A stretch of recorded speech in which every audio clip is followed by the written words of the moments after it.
All right, joining me now, Pam Bondi, former Florida Attorney General and America First Policy Institute Law and Justice Co-Chair. Pam, great to see you, as always. Just a quick comment on today's decision by Judge Reinhardt. I don't think anybody was surprised. Do you read anything into it, Pam? No, I don't think anyone was surprised, Larry. And, there's been a lot of pressure on Judge Reinhardt with good reason. He had recently recused himself on a case involving President Trump and Hillary Clinton because he couldn't be objective.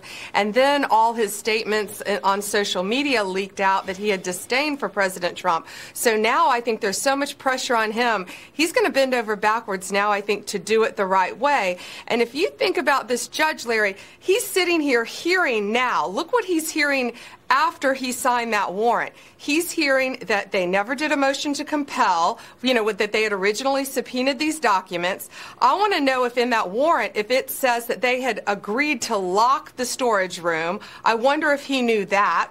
And I wonder if he knew that Merrick Garland, it's now come out that Merrick Garland had that warrant sitting on his desk for 2 weeks.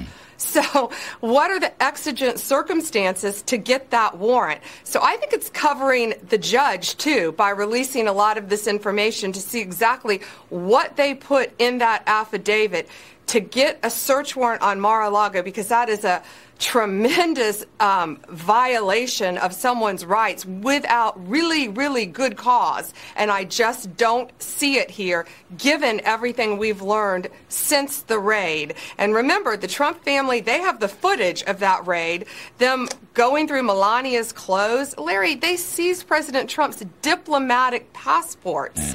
So I think it's going to be, and they had to return them, of course. I think it's going to be very interesting to see what's in that warrant, obviously, but I think it's going to be a big benefit to President Trump, of course. I always wondered, this is very non-lawyerly stuff, Pam, but I always wondered, if this was so urgent, if there were national security, classified top secrets in this thing, why did they wait 20 months?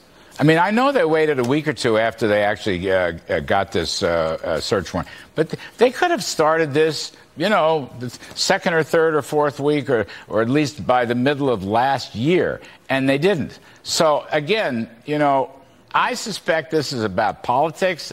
I also think, and again, I don't know anything. I don't know nothing here. But my suspicion is this is about keeping Trump off the ballot, whatever it takes to keep him off the ballot. Let me ask you this, Pam, real quick. How long is it going to take for the judge to examine? By Thursday, the Justice Department has to come in with their quote-unquote redacted affidavit. How long is it going to take Reinhardt, you think, to make up his mind what can stay in and what should be kept out? Oh, I guarantee he's been going home every night with that warrant, going through it. Because remember, he signed it. He has it. He knows what's in it. He knows what's in it from start to finish. So he's going to be going through everything in advance. I don't think it's going to take him a long time. I think he wants to see what they feel shouldn't be in there. And Larry, what you said was very lawyerly, because that's the reason you get a warrant. Exigent circumstances, that you think evidence is going to be destroyed, or someone's going to commit a crime, or someone's going to steal something right away. They sat on this forever. So that was very lawyerly, and I think that's what may be troubling the judge right now, because I have a feeling he's learned a lot that he didn't know when he signed that initial warrant. Well, I had a bunch of, I cannot tell a lie. I had a bunch of lawyers over for dinner Saturday night, so perhaps it was a Happy late birthday. Yes, thank you. 39 years old. Anyway, Pam Bondi, I want to step back a minute, and you're an ideal person to do this. They want to keep Trump off the ballot, okay, by hook or by crook, legal or not. Keep him on. But you know what?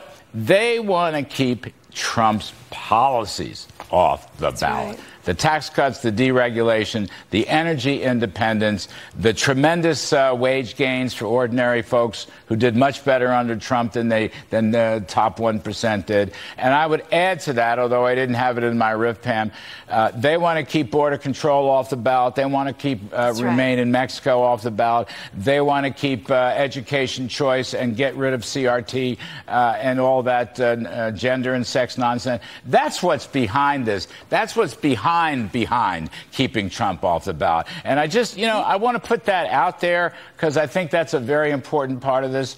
Trump is not a socialist.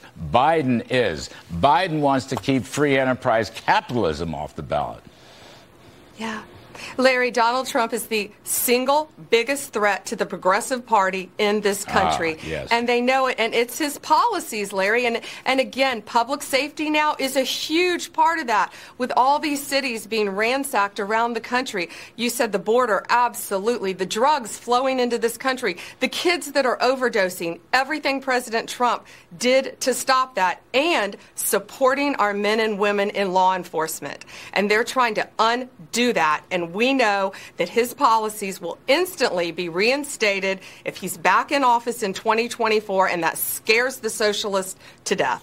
I think it does. I think big government socialism is what they live and breathe in the Biden crowd. They know that Trump is completely opposed to it. He's made some good speeches recently. You've heard them. I've heard them.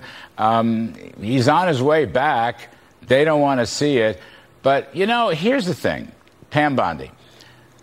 This is not a freedom administration.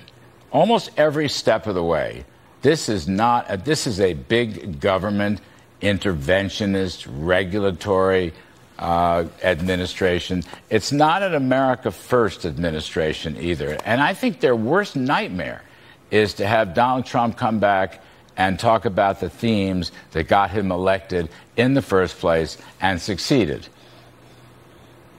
Absolutely. And at America First Policy Institute, that's what we're all doing, keeping those policies on the forefront, the great policies. We've fought wars to keep America a free country, and they're trying to turn us into a socialist country, and Donald Trump will not let that happen, and his policies will not let that happen, and that's what they are so fearful of in 2022 and, more importantly, 2024. I think you're right.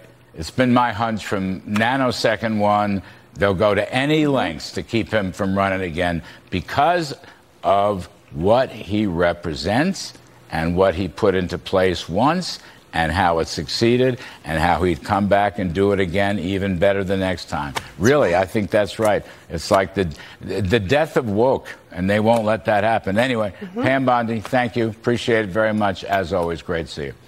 Thanks, Larry. You too. All right, coming up.